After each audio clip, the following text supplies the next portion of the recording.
தொட்டிகளில் ornamental plants நிறைய வச்சுருந்தோம்.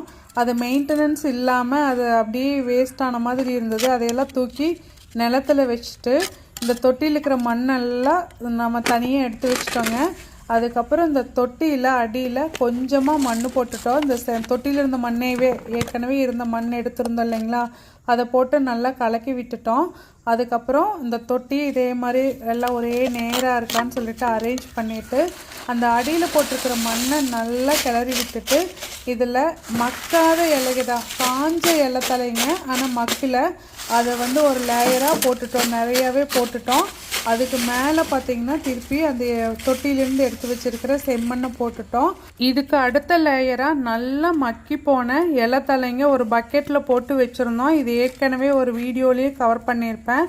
அதை போட்டு நல்லா சமதளம் பண்ணிவிட்டு இதில் விதையோ செடியோ நம்ம அப்படியே நட்டி விடலாங்க.